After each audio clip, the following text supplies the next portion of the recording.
I hope you like this audiobook. If you'd like to hear more, please support us on patreon.com. It really helps us keep going. www.patreon.com/c/audiobooks752.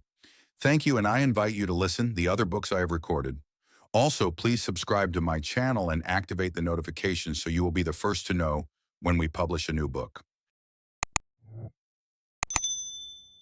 Worms of the Earth, E. Robert Howard. Epigraph. Terrible was the power of Rome, but Titus Sulla played fox to a dangerous eagle when he baited the Highland king, whose fens bred magic more deadly than the bite of Caesar's swords. Chapter 1. Strike in the nails, soldiers, and let our guest see the reality of our good Roman justice.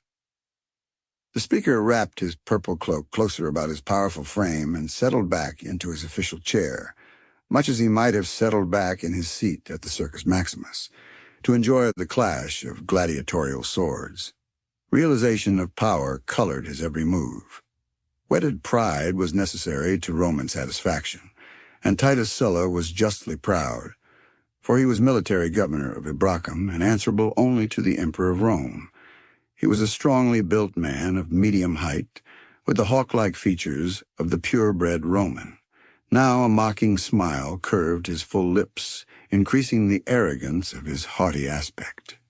Distinctly military in appearance, he wore the golden scaled corselet and chaste breastplate of his rank, with the short stabbing sword at his belt, and he held on his knee the silver helmet with its plumed crest. Behind him stood a clump of impassive soldiers with shield and spear, blond Titans from the Rhineland. Before him was taking place the scene which apparently gave him so much gratification, a scene common enough wherever stretched the far-flung boundaries of Rome. A rude cross lay flat upon the barren earth, and on it was bound a man, half-naked, wild of aspect, with his corded limbs, glaring eyes, and shock of tangled hair.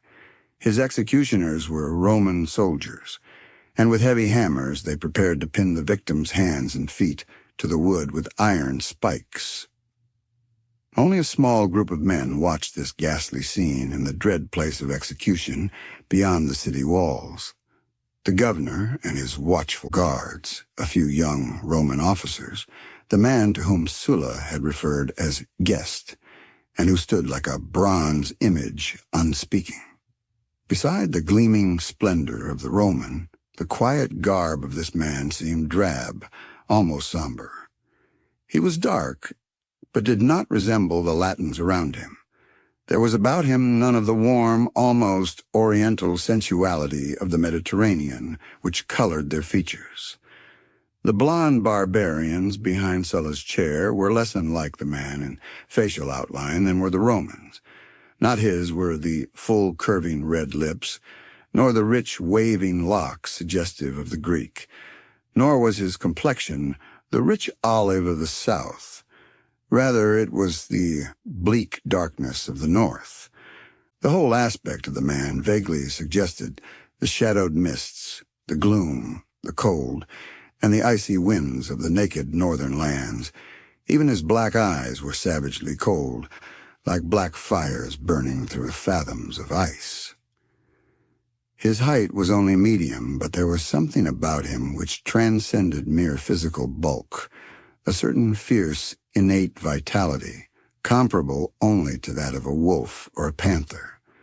In every line of his supple, compact body, as well as in his coarse, straight hair and thin lips, this was evident. In the hawk-like set of the head, on the corded neck, in the broad, square shoulders, in the deep chest, the lean loins, the narrow feet. Built with the savage economy of a panther, he was an image of dynamic potentialities, pent in with iron self-control. Now, at his feet crouched one like him in complexion, but there the resemblance ended. This other was a stunted giant with gnarly limbs, thick body, a low sloping brow, and an expression of dull ferocity, now clearly mixed with fear. If the man on the cross resembled in a tribal way the man Titus Sulla called guessed. He far more resembled the stunted, crouching giant. "Well, Father Mac-Othna," said the governor with studied effrontery, "when you return to your tribe, you will have a tale to tell of the justice of Rome who rules the south."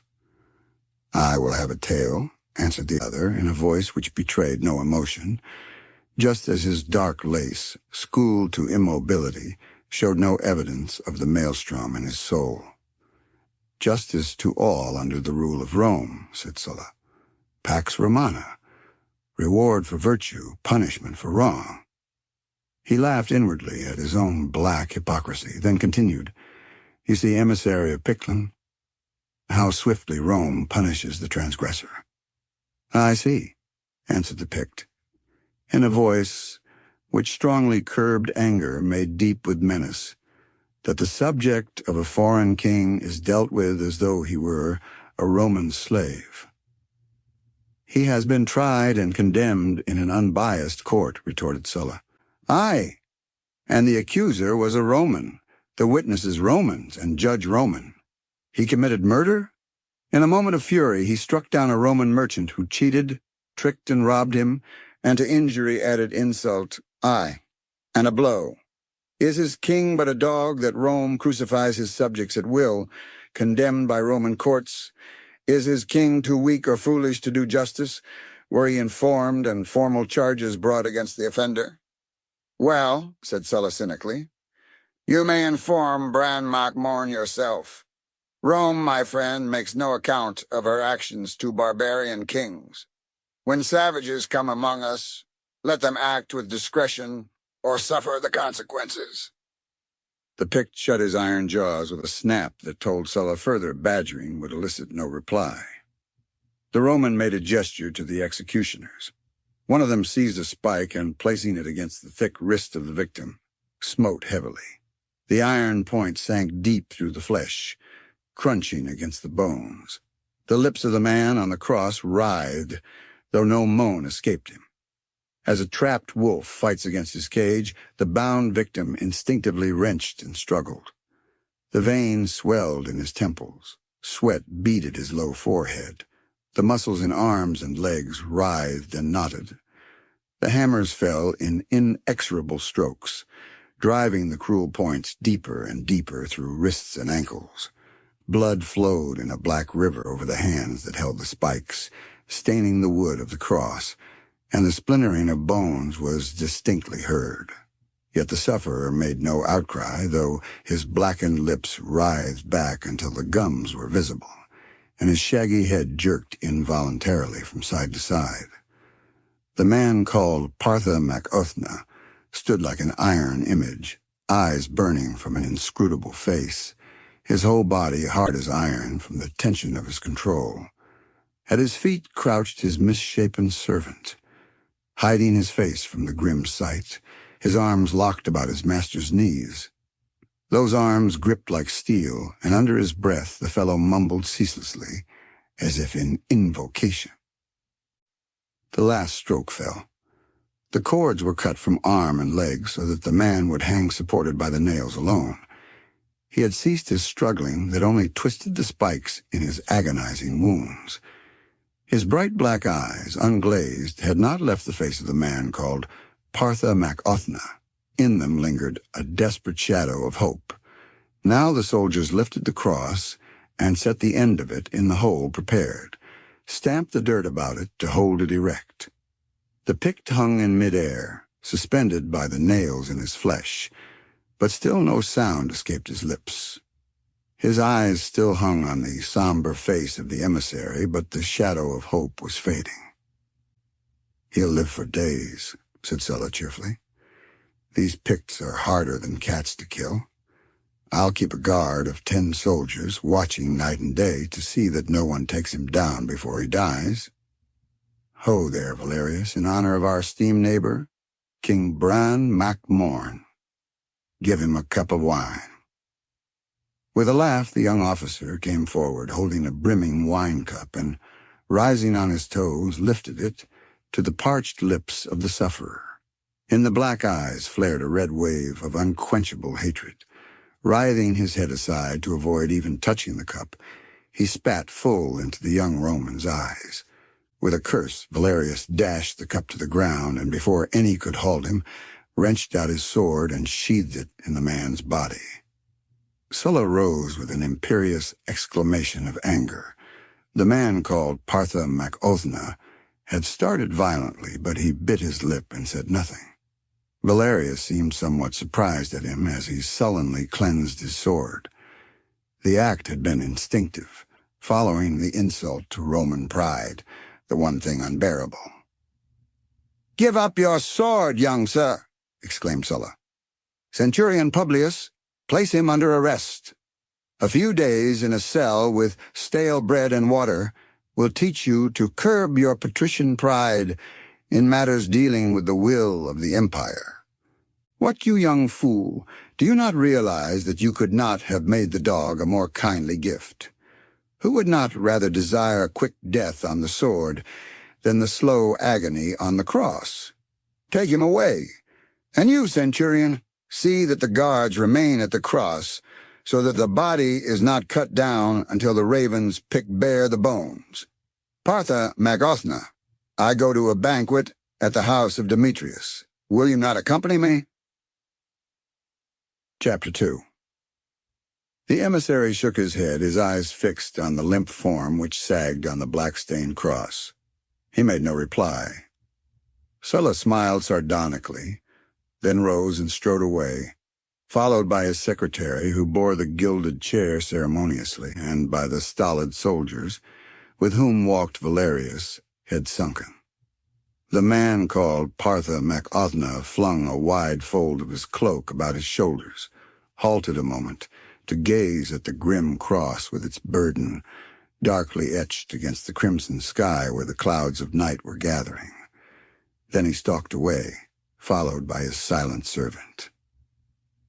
In an inner chamber of Ebbracum, the man called Partha Mac paced tigerishly to and fro.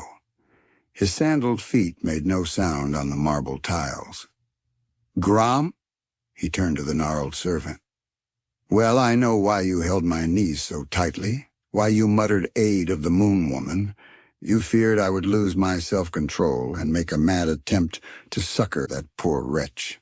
By the gods, I believe that was what that dog Roman wished. His iron-cased watchdogs watched me narrowly, I know, and his baiting was harder to bear than ordinarily. Gods black and white, dark and light."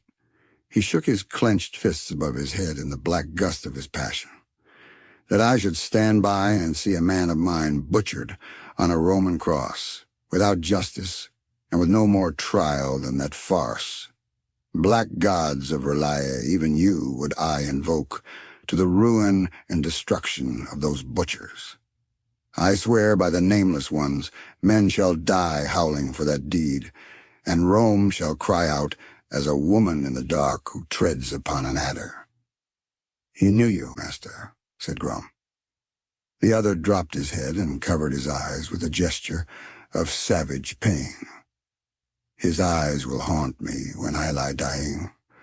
Aye, he knew me, and almost, until the last, I read in his eyes the hope that I might aid him.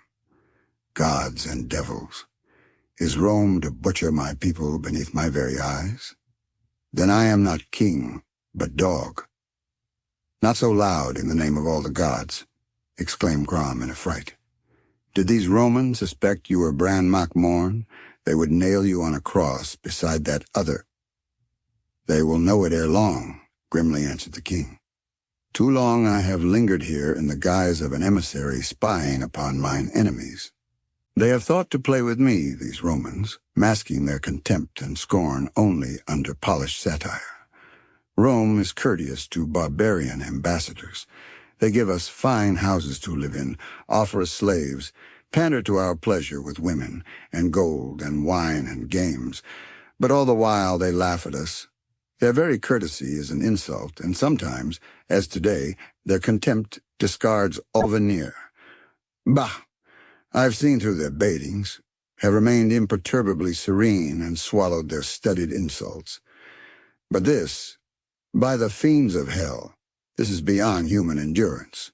My people look to me.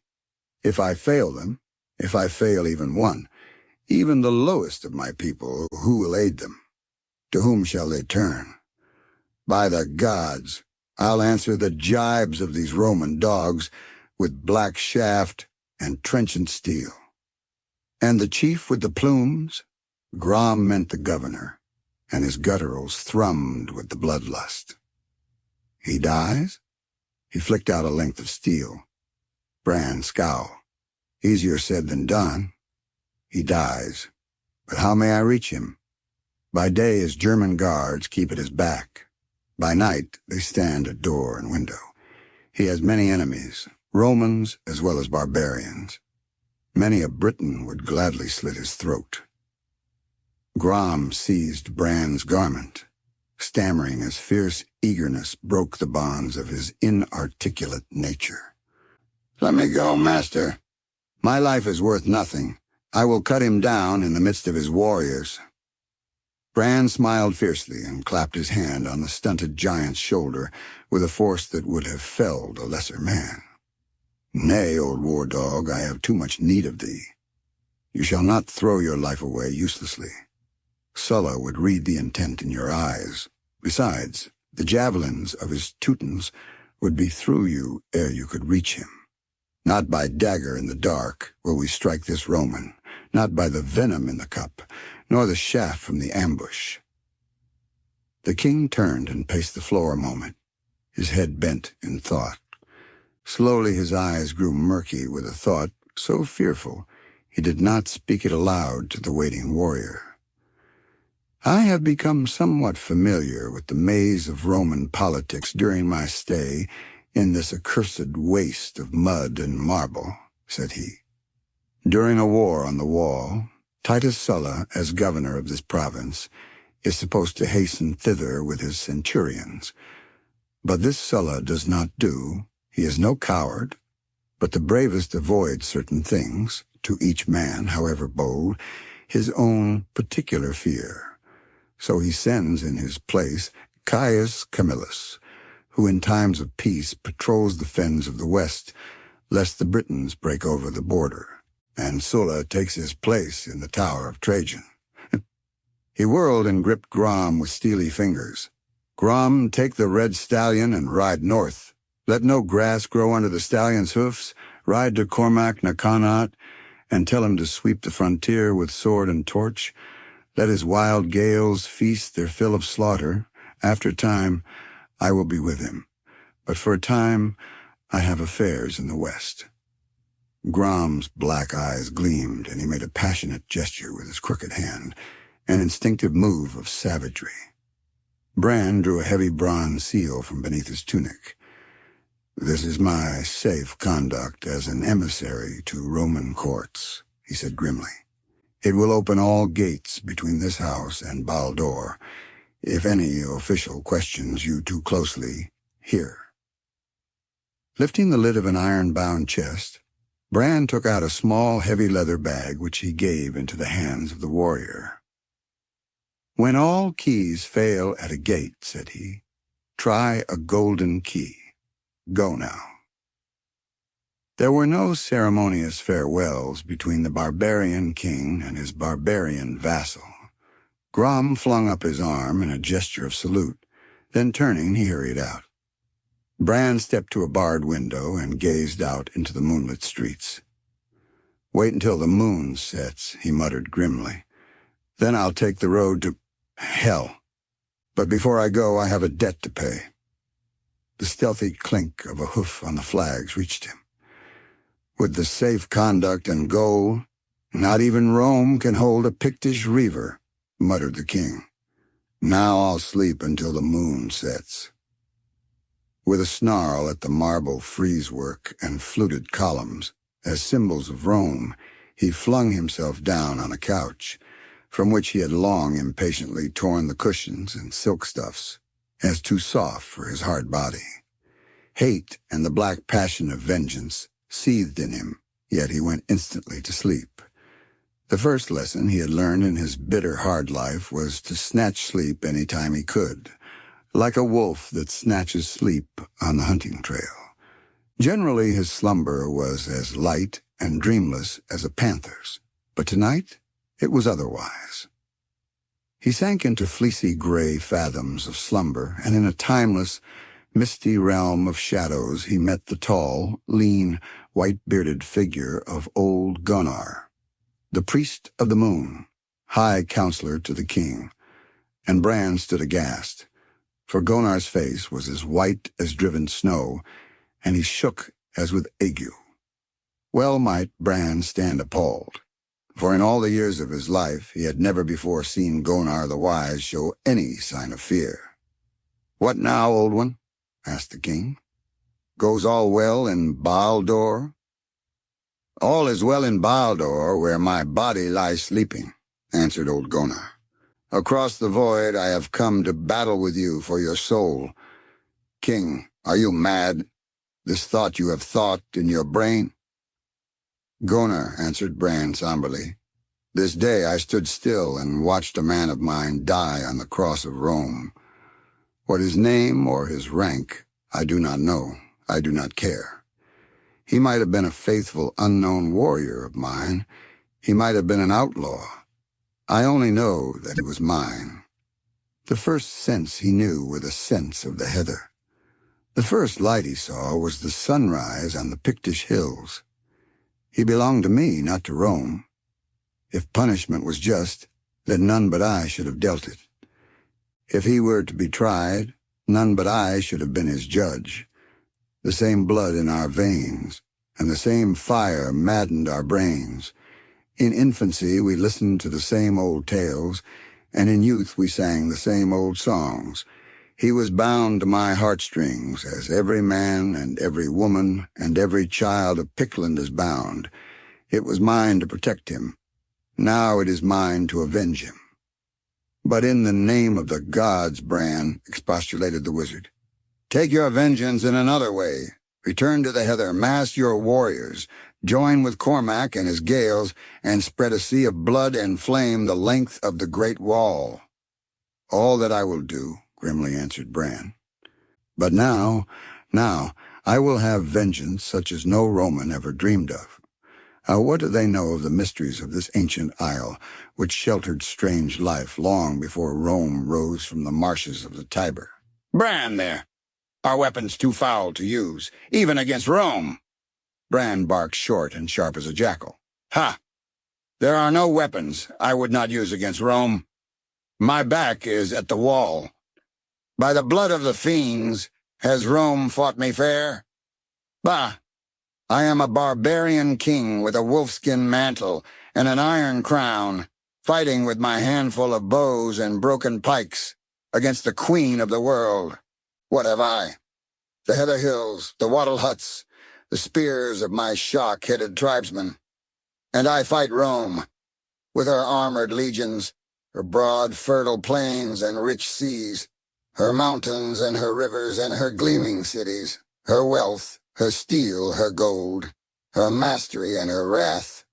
By steel and fire I will fight her, and by subtlety and treachery, by the thorn in the foot, the adder in the path, the venom in the cup, the dagger in the dark. Aye," his voice sank somberly, "and by the worms of the earth." "But it is madness," cried Gunnar. "You will perish in the attempt you plan. You will go down to hell, and you will not return. What of your people, then?" "If I cannot serve them, I had better die," growled the king. "But you cannot even reach the beings you seek," cried Gunnar. "For untold centuries they have dwelt apart. There is no door by which you can come to them. Long ago they severed the bonds that bound them to the world we know." "Long ago," answered Bran somberly. "You told me that nothing in the universe was separated from the stream of life, a saying the truth of which I have often seen evident. No race, no form of life, but is close-knit somehow, by some manner, to the rest of life in the world. Somewhere there is a thin link connecting those I seek to the world I know. Somewhere there is a door, and somewhere among the bleak fens of the West I will find it. Stark horror flooded Gonar's eyes, and he gave back, crying, "Woe, woe, woe, woe to Pictum! Woe to the unborn kingdom! Woe, black woe to the sons of men! Woe, woe, woe, woe!" Bran awoke to a shadowed room and the starlight on the window bars. The moon had sunk from sight, though its glow was still faint above the housetops. Memory of his dream shook him, and he swore beneath his breath. Rising, he flung off cloak and mantle, donning a light shirt of black mesh mail and girding on sword and dirk. Going again to the iron-bound chest, he lifted several compact bags and emptied the clinking contents into the leather pouch of his girdle. Then, wrapping his wide cloak about him, he silently left the house. No servants there were to spy on him. He had impatiently refused the offer of slaves, which it was Rome's policy to furnish her barbarian emissaries. Gnarled Grom had attended to all Bran's simple needs. The stables fronted on the courtyard, a moment's groping in the dark, and he placed his hand over a great stallion's nose, checking the nicker of recognition. Working without a light, he swiftly bridled and saddled the great brute, and went through the courtyard into a shadowy side street, leading him. The moon was setting, the border of floating shadows widening along the western wall. Silence lay on the marble palaces and mud hovels of Ebbracum under the cold stars. Bran touched the pouch at his girdle, which was heavy with minted gold that bore the stamp of Rome. He had come to Ebbracum posing as an emissary of Pictum, to act the spy. But being a barbarian, he had not been able to play his part in aloof formality and sedate dignity.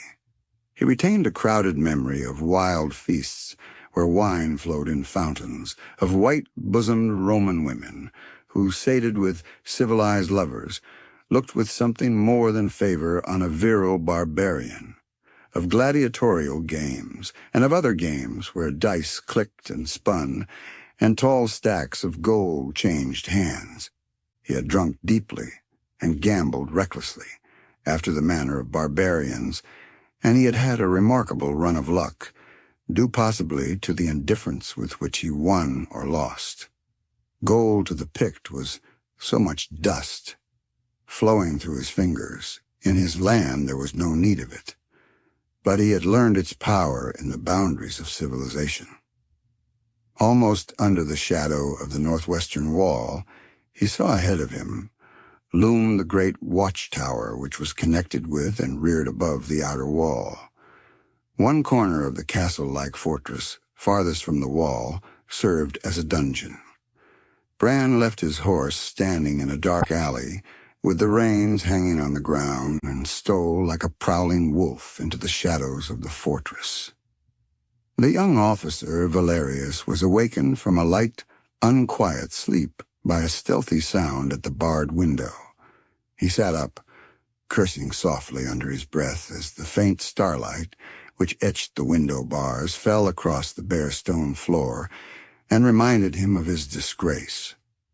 Well, in a few days, he ruminated, he'd be well out of it. Sulla would not be too harsh on a man with such high connections. Then let any man or woman jibe at him. Damn that insolent Pict. But wait, he thought suddenly, remembering, what of the sound which had aroused him? It was a voice from the window. Why so much secrecy? It could hardly be a foe, yet why should it be a friend? Valerius rose and crossed his cell, coming close to the window. Outside all was dim in the starlight, and he made out but a shadowy form close to the window. Who are you? He leaned close against the bars, straining his eyes into the gloom. His answer was a snarl of wolfish laughter, a long flicker of steel in the starlight. Valerius reeled away from the window and crashed to the floor, clutching his throat, gurgling horribly as he tried to scream. Blood gushed through his fingers, forming about his twitching body a pool that reflected the dim starlight dully and redly. Outside, Bran glided away like a shadow, without pausing to peer into the cell. In another minute, the guards would round the corner on their regular routine. Even now we hear the measured tramp of their iron-clad feet. Before they came in sight, he had vanished, and they clumped stolidly by the cell windows with no intimation of the corpse that lay on the floor within. Bran rode to the small gate in the western wall, unchallenged by the sleepy watch. What fear of foreign invasion in Ebbracum, and certain well-organized thieves and women-stealers, made it profitable for the watchmen not to be too vigilant. But the single guardsman at the western gate, his fellows lay drunk in a nearby tavern, lifted his spear and bawled for Bran to halt and give an account of himself. Silently the Pict reined closer. Masked in the dark cloak, he seemed dim and indistinct to the Roman, who was only aware of the glitter of his cold eyes in the gloom. But Bran held up his hand against the starlight, and the soldier caught the gleam of gold. In the other hand he saw a long sheen of steel. The soldier understood, and he did not hesitate between the choice of a golden bribe or a battle to the death with this unknown rider who apparently was a barbarian of some sort. With a grunt, he lowered his spear and swung the gate open. Bran rode through, casting a handful of coins to the Roman. They fell about his feet in a golden shower, clinking against the flags. He bent in greedy haste to retrieve them, and Bran Mac Morn rode westward like a flying ghost in the night.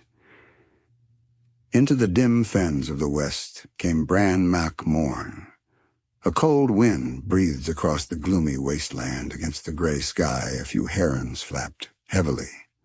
The long reeds and marsh grass waved in broken undulations, and out across the desolation of the wastes a few still mirrors reflected the dull light. Here and there rose curiously regular hillocks above the general levels, and gaunt against the somber sky Bran saw a marching line of upright monoliths, menhirs reared by what nameless hands. A faint blue line to the west lay the foothills that beyond the horizon grew to the wild mountains of Wales, where dwelt still wild Celtic tribes, fierce blue-eyed men that knew not the yoke of Rome. A row of well-garrisoned watchtowers held them in check.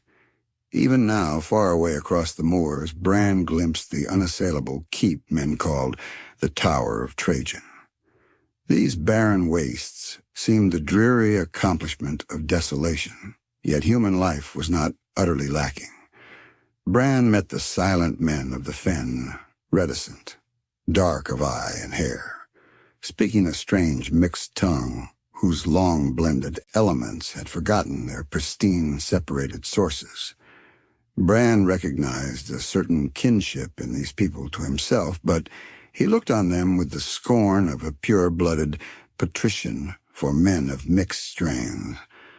Not that the common people of Caledonia were altogether pure-blooded.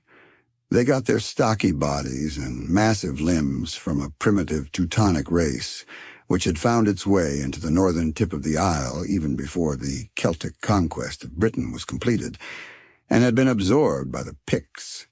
But the chiefs of Bran's folk had kept their blood from foreign taint since the beginnings of time, and he himself was a purebred Pict of the old race. But these fenmen, overrun repeatedly by British, Gaelic, and conquerors, had assimilated blood of each, and in the process almost forgotten their original language and lineage. For Bran came of a race that was very old, which had spread over Western Europe in one vast, dark empire, before the coming of the Aryans, when the ancestors of the Celts, the Hellenes, and the Germans were one primal people, before the days of tribal splitting off and westward drift. Only in Caledonia, Bran brooded, had his people resisted the flood of Aryan conquest. He had heard of a Pictish people called Basques, who in the crags of the Pyrenees called themselves an unconquered race. But he knew that they had paid tribute for centuries to the ancestors of the Gaels. before these Celtic conquerors abandoned their mountain realm and set sail for Ireland. Only the Picts of Caledonia had remained free, and they had been scattered into small feuding tribes. He was the first acknowledged king in 500 years, the beginning of a new dynasty under a new name. In the very teeth of Rome he dreamed his dreams of empire. Oh, he wandered through the fens, seeking a door. Of his quest he said nothing to the dark-eyed fenmen.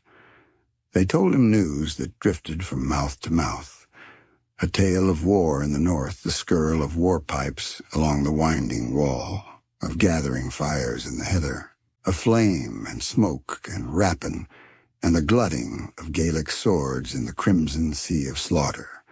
The eagles of the legions were moving northward, and the ancient road resounded to the measured tramp of the iron-clad feet. And Bran, in the fens of the west, laughed well-pleased. In Ebbracum, Titus Sulla gave secret word to seek out the Pictish emissary with the Gaelic name who had been under suspicion and who had vanished the night young Valerius was found dead in his cell with his throat ripped out. Sulla felt that this sudden bursting flame of war on the wall was connected closely with his execution of a condemned Pictish criminal, and he set his spy system to work, though he felt sure that Partha mac Othna was, by this time, far beyond his reach. He prepared to march from Ebbracum, but he did not accompany the considerable force of legionaries which he sent north.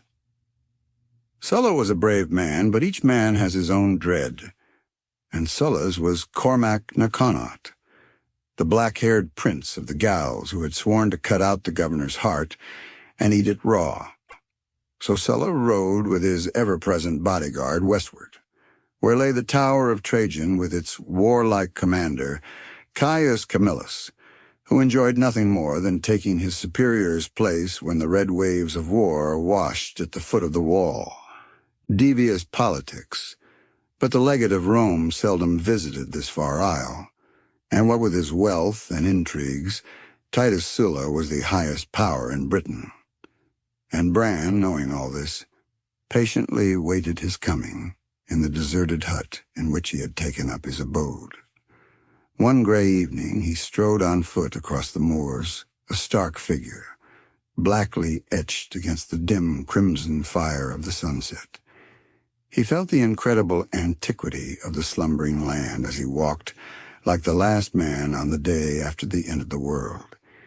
Yet at last he saw a token of human life, a drab hut of wattle and mud set in the reedy breast of the fen. A woman greeted him from the open door, and Bran's somber eyes narrowed with a dark suspicion. The woman was not old, yet the evil wisdom of ages was in her eyes. Her garments were ragged and scanty, her black locks tangled and unkempt, lending her an aspect of wildness well in keeping with her grim surroundings. Her red lips laughed, but there was no mirth in her laughter, only a hint of mockery, and under the lips her teeth showed sharp and pointed like fangs.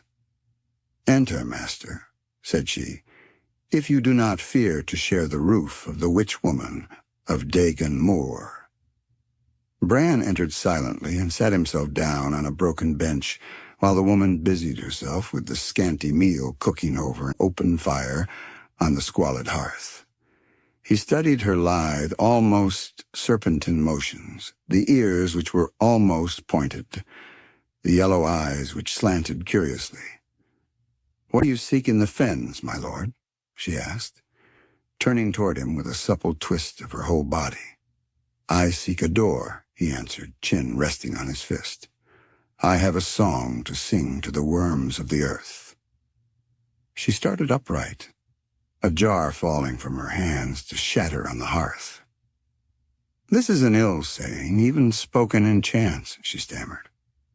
"I speak not by chance, but by intent," he answered. She shook her head. "I know not what you mean." "Well, you know," he returned. "Aye, you know well. My race is very old. They reigned in Britain before the nations of the Celts and the Hellenes were born out of the womb of peoples. But my people were not first in Britain. By the mottles on your skin, By the slanting of your eyes, by the taint in your veins, I speak with full knowledge and meaning." A while she stood silent, her lips smiling, but her face inscrutable. "Man, are you mad?" she asked. "That in your madness you come seeking that from which strong men fled screaming in old times?" "I seek a vengeance," he answered, "that can be accomplished by them I seek." "You have listened to a bird singing. You have dreamed empty dreams." "I have heard a viper hiss," he growled, "and I do not dream. Enough of this weaving of words. I came seeking a link between two worlds. I have found it." "I need lie to you no more, man of the North," answered the woman. "They you seek still dwell beneath the sleeping hills. They have drawn apart farther and farther from the world you know. But they still steal forth in the night to grip women straying on the moors," said he, his gaze on her slanted eyes. She laughed wickedly. "What would you of me? That you bring me to them?" She flung back her head with a scornful laugh. His left hand locked like iron in the breast of her scanty garment, and his right closed on his hilt. She laughed in his face. "Strike and be damned, my northern wolf.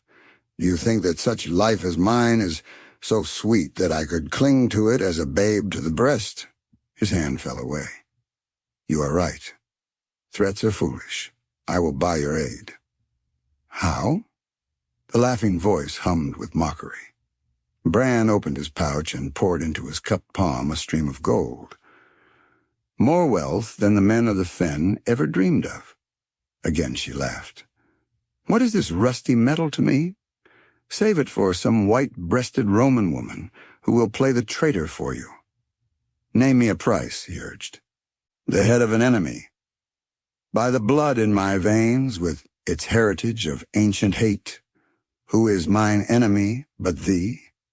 She laughed, and springing, struck catlike. But her dagger splintered on the mail beneath his cloak, and he flung her off with a loathing flirt of his wrist, which tossed her sprawling across her grass-strewn bunk. Lying there, she laughed up at him. "I will name you a price then, my wolf, and it may be in days to come you will curse the armor that broke Ada's dagger." She rose and came close to him, her disquietingly long hands fastened fiercely into his cloak. "I will tell you, Black Bran, king of Caledon. Oh, I knew you when you came into my hut, with your black hair and your cold eyes. I will lead you to the doors of hell if you wish, and the price shall be the embrace and the kisses of a king. What of my blasted and bitter life, I whom mortal men loathe and fear? I have not known the love of men, the clasp of a strong arm, the sting of human kisses. I, Atla, the werewoman of the moors. What have I known but the lone winds of the fens, the dreary fire of cold sunsets, the whispering of the marsh grasses, the faces that blink up at me in the waters of the meres, the footpad of night, things in the gloom, the glimmer of red eyes, the grisly murmur of nameless beings in the night. I am half human, at least. Have I not known sorrow and yearning and crying wistfulness, and the drear ache of loneliness? Give to me, king. Give me your fierce kisses and your hurtful barbarian's embrace. Then, in the long, drear years to come, I shall not utterly eat out my heart in vain envy of the white-bosomed women of men, for I shall have a memory few of them can boast, the kisses of a king. Then I will guide you to the gates of hell." Bran eyed her somberly. He reached forth and gripped her arm in his iron fingers. An involuntary shudder shook him at the feel of her sleek skin. He nodded slowly and, drawing her close to him, forced his head down to meet her lifted lips. Chapter 3. The cold gray mists of dawn wrapped King Bran like a clammy cloak. He turned to the woman whose eyes gleamed in the gray gloom. "Make good your part of the contract," he said roughly. I sought a link between worlds, and in you I found it. I seek the one thing sacred to them. It shall be the key opening the door that lies unseen between me and them. Tell me how I can reach it. I will. The red lips smiled terribly. Go to the mound men call Dagon's Barrow. Draw aside the stone that blocks the entrance and go under the dome of the mound. The floor of the chamber is made of 7 great stones, 6 grouped about the 7th. Lift out the center stone, and you will see. Will I find the black stone? He asked. Dagon's Barrow is the door to the black stone, she answered, if you dare follow the road. Will the symbol be well guarded? He unconsciously loosened his blade in its sheath. The red lips curled mockingly. If you meet any on the road, you will die as no mortal man has died for long centuries. The stone is not guarded, as men guard their treasures. Why should they guard what man has never sought? Perhaps they will be near, perhaps not. It is a chance you must take if you wish the stone. Beware, King of Pictum. Remember, it was your folk who so long ago cut the thread that bound them to human life. They were almost human then. They overspread the land and knew the sunlight. Now they have drawn apart. They know not the sunlight, and they shun the light of the moon. Even the starlight they hate. Far, far apart have they drawn, who might have been men in time, but for the spears of your ancestors. The sky was overcast with misty gray, through which the sun shone coldly yellow when Bran came to Dagon's Barrow, a round hillock overgrown with rank grass of a curious fungoid appearance. On the eastern side of the mound showed the entrance of a crudely built stone tunnel which evidently penetrated the barrow. One great stone blocked the entrance to the tomb. Bran laid hold of the sharp edges and exerted all his strength. It held fast. He drew his sword and worked the blade between the blocking stone and the sill. Using the sword as a lever, he worked carefully and managed to loosen the great stone and wrench it out. A foul charnel house scent flowed out of the aperture, and the dim sunlight seemed less to illuminate the cavern-like opening than to be fouled by the rank darkness which clung there. Sword in hand, ready for he knew not what, Bran groped his way into the tunnel, which was long and narrow, built up of heavy-joined stones, and was too low for him to stand erect. Either his eyes became somewhat accustomed to the gloom, or the darkness was, after all, somewhat lightened by the sunlight filtering in through the entrance. At any rate, he came into a round, low chamber and was able to make out its general dome-like outline. Here, no doubt, in old times had reposed the bones of him, for whom the stones of the tomb had been joined and the earth heaped high above them. But now of those bones no vestige remained on the stone floor. And bending close and straining his eyes, Bran made out the strange, startlingly regular pattern of that floor, 6 well-cut slabs clustered about a 7th, 6-sided stone. He drove his sword point into a crack and pried carefully. The edge of the central stone tilted slightly upward. A little work, and he lifted it out and leaned against the curving wall. Straining his eyes downward, he saw only the gaping blackness of a dark well, with small, worn steps that led downward and out of sight. He did not hesitate. Though the skin between his shoulders crawled curiously, he swung himself into the abyss and felt the clinging blackness swallow him. Groping downward, he felt his feet slip and stumble on steps too small for human feet. With one hand pressed hard against the side of the well, he steadied himself, fearing a fall into unknown and unlighted depths. The steps were cut into solid rock, yet they were greatly worn away. The farther he progressed, the less like steps they became, mere bumps of worn stone. Then the direction of the shaft changed sharply. It still led down, but at a shallow slant down which he could walk, elbows braced against the hollowed sides, head bent low beneath the curved roof. The steps had ceased altogether, and the stone felt slimy to the touch, like a serpent's lair. What beings, Bran wondered, had slithered up and down this slanting shaft? For how many centuries? The tunnel narrowed until Bran found it rather difficult to shove through. He lay on his back and pushed himself along with his hands, feet first. Still he knew he was sinking deeper and deeper into the very guts of the earth. How far below the surface he was, he dared not contemplate. Then ahead a faint witch-fire gleam tinged the abysmal blackness. He grinned savagely and without mirth. If they he sought came suddenly upon him, how could he fight in that narrow shaft? But he had put the thought of personal fear behind him when he began this hellish quest. He crawled on, thoughtless of all else but his goal, and he came at last into a vast space where he could stand upright. He could not see the roof of the place, but he got an impression of dizzying vastness.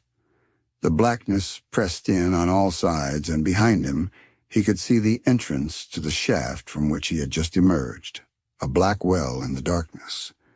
But in front of him, a strange, grisly radiance glowed about a grim altar built of human skulls. The source of that light he could not determine, but on the altar lay a sullen, night-black object, the Black Stone. Bran wasted no time in giving thanks that the guardians of the grim relic were nowhere near. He caught up the stone and, gripping it under his left arm, crawled into the shaft. When a man turns his back on peril, its clammy menace looms more grisly than when he advances upon it. So Bran, crawling back up the nighted shaft with his grisly prize, felt the darkness turn on him and slink behind him, grinning with dripping fangs.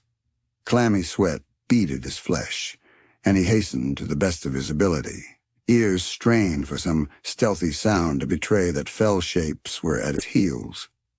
Strong shudders shook him, despite himself, and the short hair on his neck prickled, as if a cold wind blew at his back.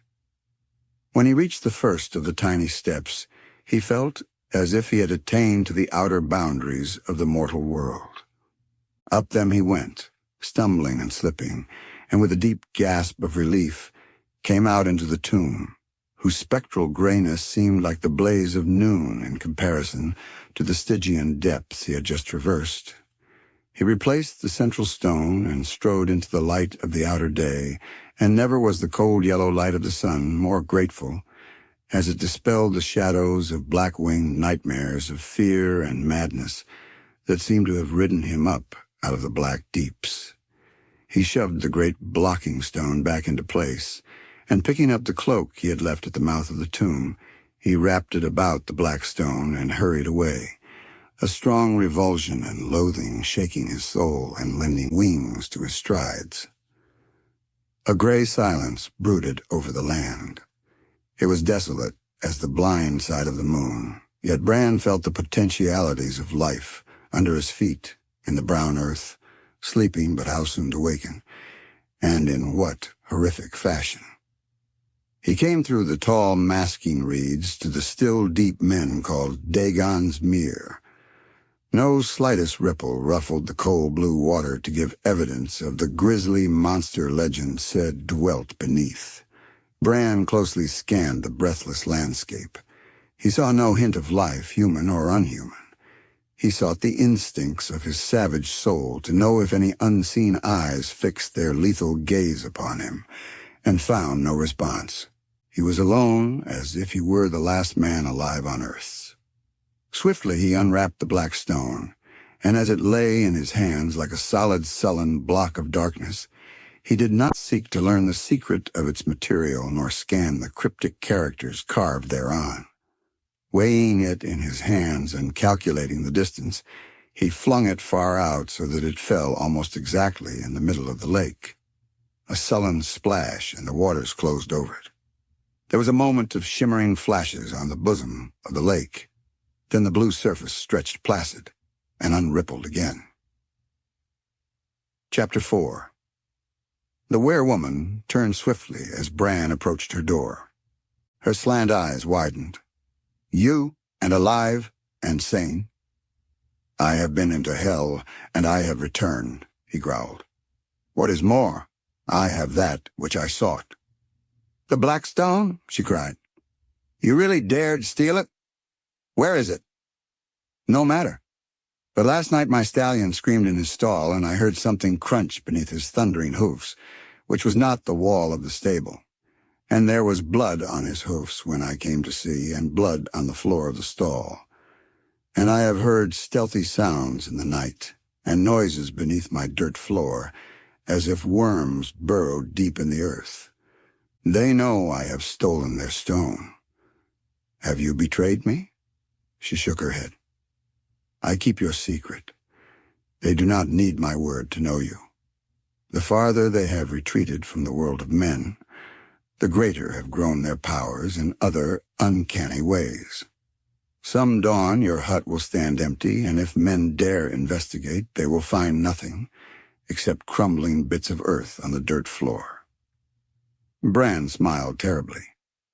I have not planned and toiled thus far to fall prey to the talons of vermin.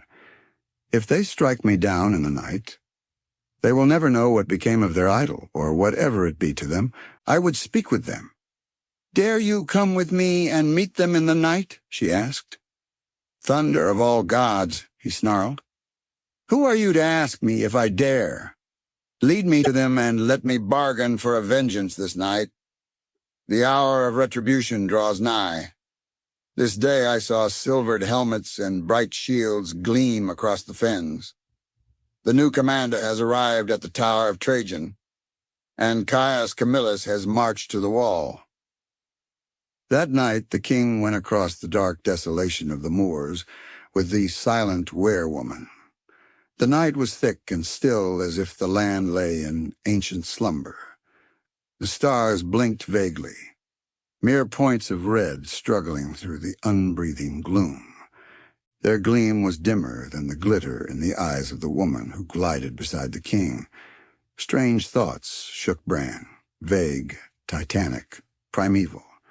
Tonight ancestral linkings with the slumbering fens stirred in his soul and troubled him with the phantasmal, eon-veiled shapes of monstrous dreams.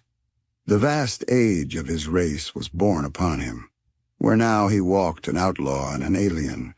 Dark-eyed kings in whose mold he was cast had reigned in old times. The Celtic and Roman, invaders were as strangers to his ancient isle beside his people.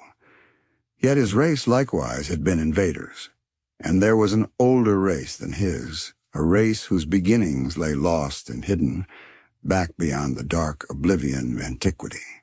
Ahead of them loomed a low range of hills, which formed the easternmost extremity of those straying chains which far away climbed at last to the mountains of Wales. The woman led the way up what might have been a sheep path and halted before a wide, black, gaping cave. "A door to those you seek, O king!" Her laughter rang hateful in the gloom. "Dare ye enter?" His fingers closed in her tangled locks, and he shook her viciously. "Ask me but once more if I dare," he grated. "And your head and shoulders part company. Lead on." Her laughter was like sweet, deadly venom. They passed into the cave, and Bran struck flint and steel. The flicker of the tinder showed him a wide, dusty cavern, on the roof of which hung clusters of bats. Lighting a torch, he lifted it and scanned the shadowy recesses, seeing nothing but dust and emptiness. "Where are they?" he growled. She beckoned him to the back of the cave and leaned against the rough wall as if casually. But the king's keen eyes caught the motion of her hand pressing hard against the projecting ledge. He recoiled as a round black well gaped suddenly at his feet. Again her laughter slashed him like a keen silver knife. He held the torch to the opening and again saw small, worn steps leading down. "They do not need those steps," said Adla. "Once they did, before your people drove them into the darkness. But you will need them."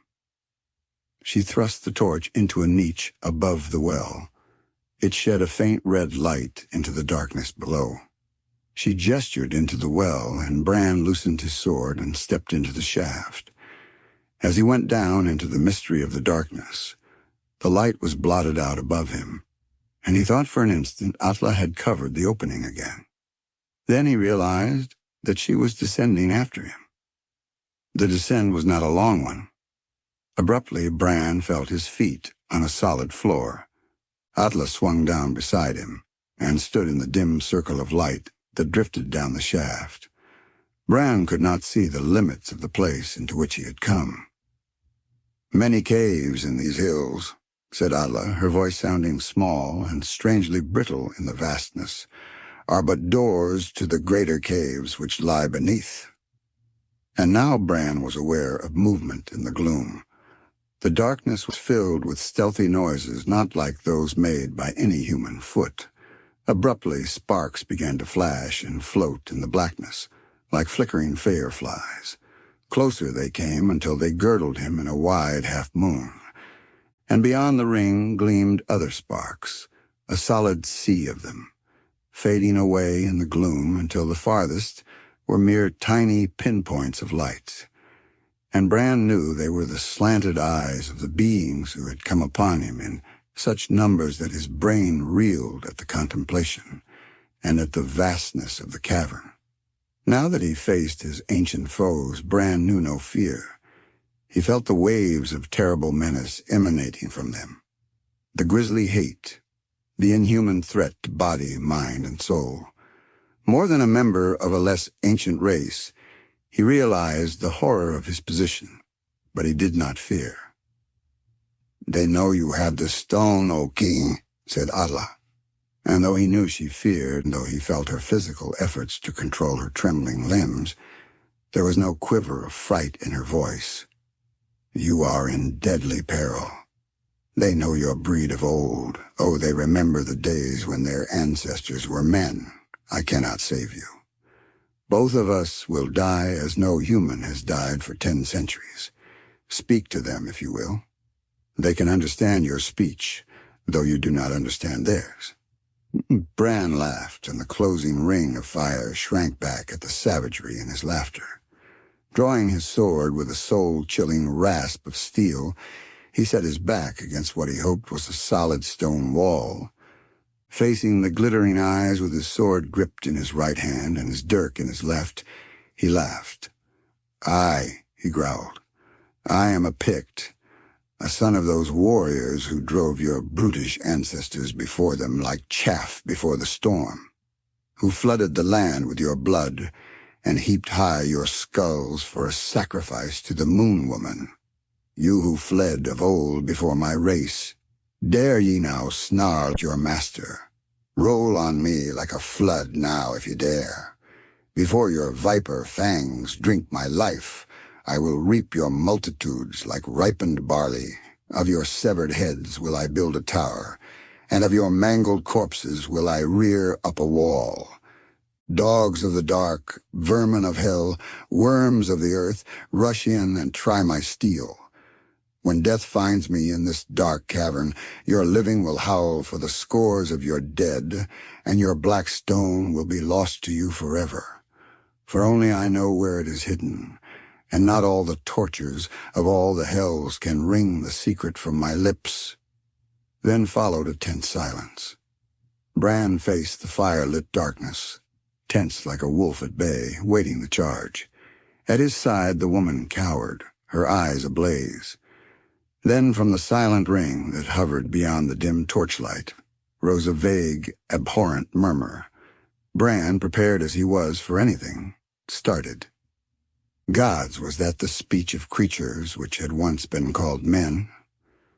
Atla straightened, listening intently. From her lips came the same hideous, soft sibilances, and Bran, though he had already known the grisly secret of her being, knew that never again could he touch her save with loathing. She turned to him, a strange smile curving her red lips dimly in the ghostly light. "They fear you, O king, by the black secrets of R'lyeh. Who are you that hell itself quails before you? Not your steel, but the stark ferocity of your soul has driven unused fear into their strange minds. They will buy back the black stone at any price. Good. Bran sheathed his weapons. They shall promise not to molest you because of your aid of me. And his voice hummed like the purr of a hunting tiger. They shall deliver into my hands Titus Sulla, governor of Ebbracum, now commanding the Tower of Trajan. Do they understand? Again rose the low, frightful sounds, and Bran, who feared not their wrath, shuddered at their voices. They understand, said Atla. Bring the black stone to Dagon's ring tomorrow night, when the earth is veiled with blackness that foreruns the dawn. Lay the stone on the altar. There they will bring Titus Sulla to you. Trust them. They have not interfered in human affairs for many centuries, but they will keep their word. Bran nodded and, turning, climbed up the stair with Atla close behind him. At the top he turned and looked down once more. As far as he could see floated a glittering ocean of slanted yellow eyes upturned. But the owners of those eyes kept carefully beyond the dim circle of torchlight, and of their bodies he could see nothing. Their low hissing speech floated up to him, and he shuddered as his imagination visualized, not a throng of biped creatures, but a swarming, swaying myriad of serpents, gazing up at him with their glittering, unwinking eyes. He swung into the upper cave, and Atla thrust the blocking stone back in place. Chapter 5. It was not long before sunset when Bran came again to the reed-grown marge of Dagon's mere. Casting cloak and sword-belt on the ground, he stripped himself of his short leathern breeches. Then, gripping his naked dirk in his teeth, he went into the water with the smooth ease of a diving seal.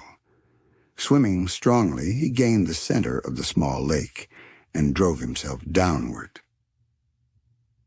The mere was deeper than he had thought.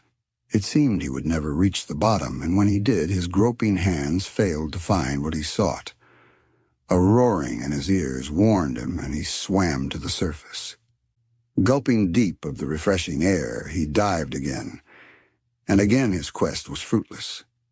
A third time he sought the depth, and this time his groping hands met a familiar object in the silt of the bottom. Grasping it, he swam up to the surface. The stone was not particularly bulky, but it was heavy. He swam leisurely, and suddenly was aware of a curious stir in the waters about him, which was not caused by his own exertions. Thrusting his face below the surface, he tried to pierce the blue depths with his eyes and thought to see a dim, gigantic shadow hovering there. He swam faster, not frightened but wary. His feet struck the shallows, and he waded up on the shelving shore. Looking back, he saw the waters swirl and subside. Bran donned his garments, mounted the black stallion, and rode across the fens in the desolate crimson of the sunset's afterglow.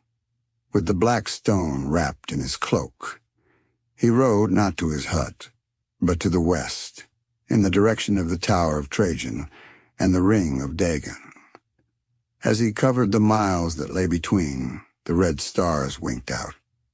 Dagon's ring lay some distance from the tower, a sullen circle of tall, gaunt stones planted upright, with a rough-hewn stone altar in the center. The Romans looked on these menhirs with aversion. They thought the Druids had reared them.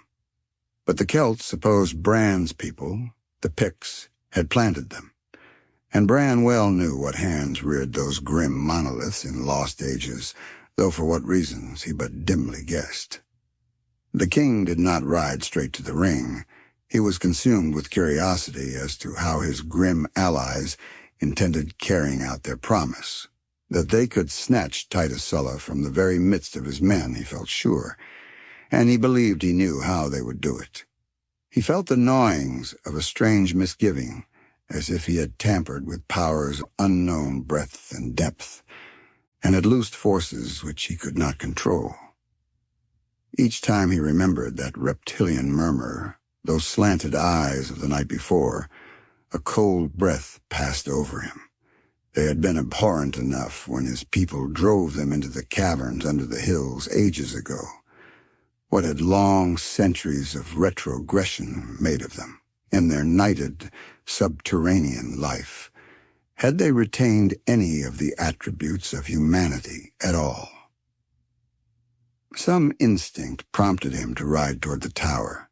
He knew he was near, but for the thick darkness, he could have plainly seen its stark outline tusking the horizon. Even now he should be able to make it out dimly. An obscure, shuddersome premonition shook him, and he spurred the stallion into swift canter. And suddenly Bran staggered in his saddle as from a physical impact. So stunning was the surprise of what met his gaze. The impregnable Tower of Trajan was no more. Bran's astounded gaze rested on a gigantic pile of ruins, of shattered stone and crumbled granite, from which jutted the jagged and splintered ends of broken beams. At one corner of the tumbled heap, one tower rose out of the waste of crumpled masonry, and it leaned drunkenly, as if its foundations had been half cut away. Bran dismounted and walked forward, dazed by bewilderment. The moat was filled in places by fallen stones and broken pieces of mortared wall. He crossed over and came among the ruins, where he knew only a few hours before the flags had resounded to the martial tramp of iron-clad feet, and the walls had echoed to the clang of shields and the blast of the loud-throated trumpets, and horrific silence reigned. Almost under Bran's feet, a broken shape writhed and groaned. The king bent down to the legionary who lay in a sticky red pool of his own blood. A single glance showed the Pict that the man, horribly crushed and shattered, was dying. Lifting the bloody head, Bran placed his flask to the pulped lips, and the Roman instinctively drank deep, gulping through his splintered teeth. In the dim starlight, Bran saw his glazed eyes roll. "The walls fell," muttered the dying man. "They crashed down like the skies falling on the day of doom. Ah, Joe, the skies rained shards of granite and hailstones of marble." "I have felt no earthquake shock," Bran scowled, puzzled. "It was no earthquake," muttered the Roman. "Before last dawn it began, the faint dim scratching and clawing far below the earth. We of the guard heard it, like rats burrowing, or like worms hollowing out the earth. Titus laughed at us, but all day long we heard it. Then at midnight the tower quivered and seemed to settle, as if the foundations were being dug away. A shudder shook Bran Mac Morn. The worms of the earth, thousands of vermin digging like moles far below the castle, burrowing away the foundations. Gods, the land must be honeycombed with tunnels and caverns. These creatures were even less human than he had thought. What ghastly shapes of darkness had he invoked to his aid? "What of Titus Sulla?" he asked, again holding the flask to the legionary's lips. In that moment, the dying Roman seemed to him almost like a brother. "Even as the tower shuddered, we heard a fearful scream from the governor's chamber," muttered the soldier. "We rushed there. As we broke down the door, we heard his shrieks. They seemed to recede into the bowels of the earth. We rushed in. The chamber was empty. His blood-stained sword lay on the floor. In the stone flags of the floor, a black hole gaped.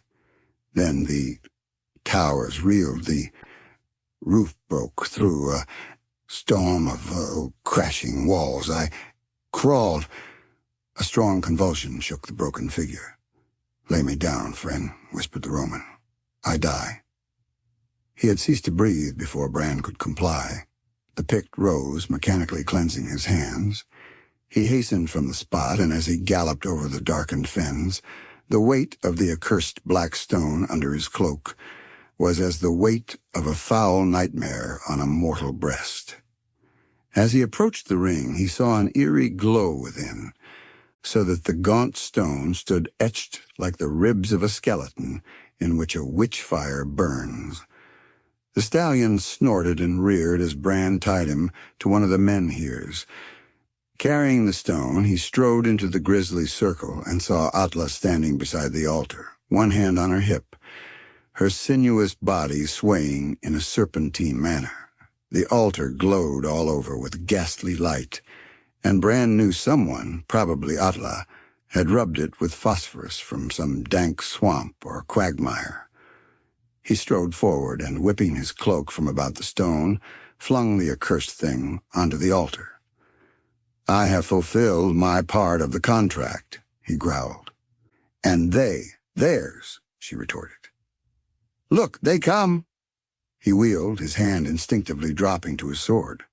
Outside the ring, the great stallion screamed savagely and reared against his tether.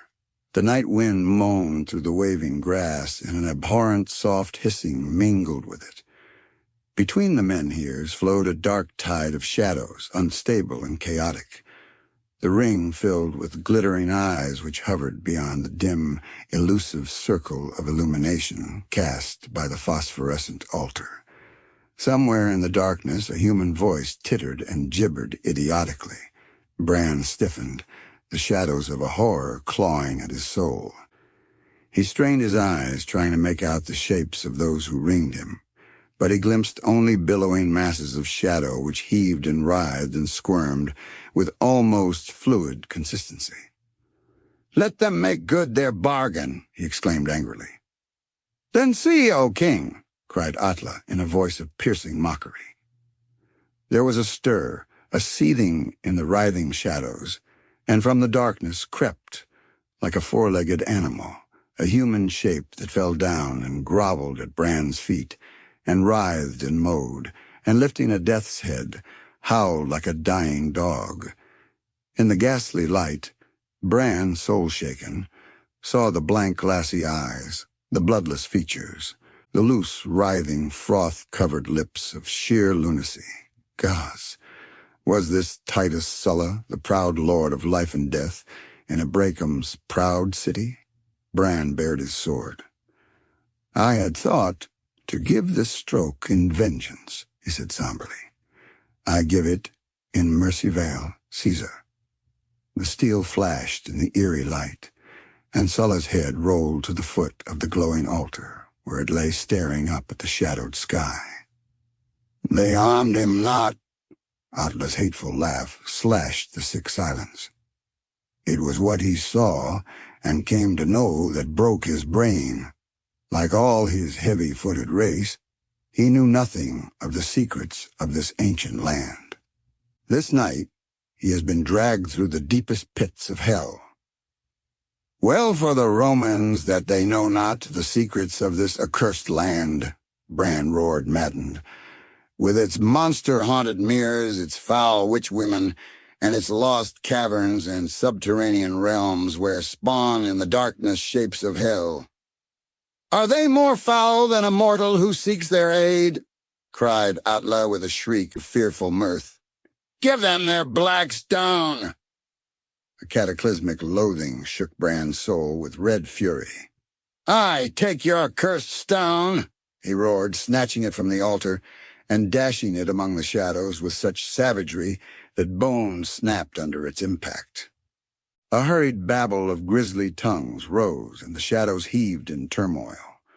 One segment of the mass detached itself for an instant, and Bran cried out in fierce revulsion, though he caught only a fleeting glimpse of the thing, had only a brief impression of a broad, strangely flattened head, pendulous, writhing lips that bared curved, pointed fangs, and a hideously misshapen, dwarfish body that seemed mottled, all set off by those unwinking reptilian eyes. Gods!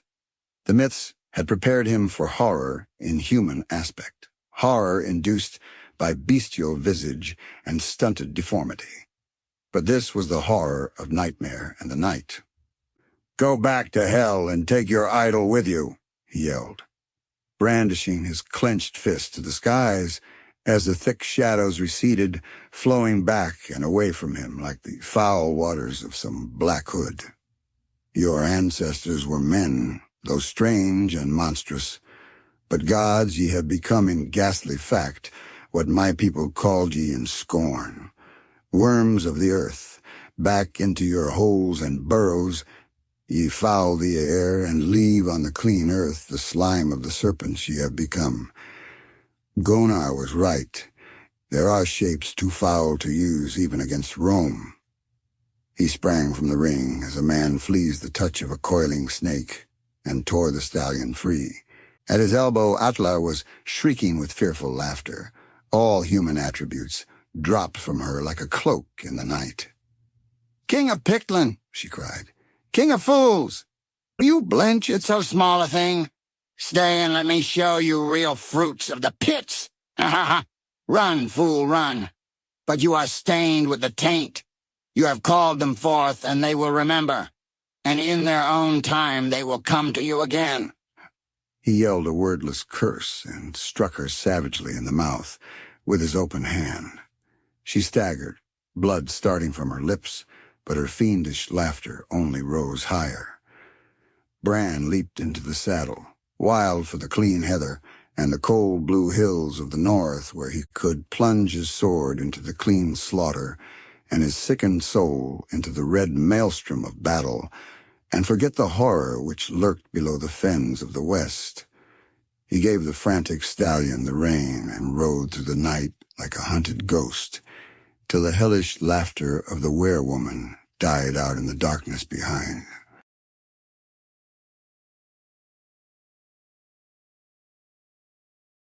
I hope you liked this audiobook. If you'd like to hear more, please support us on patreon.com.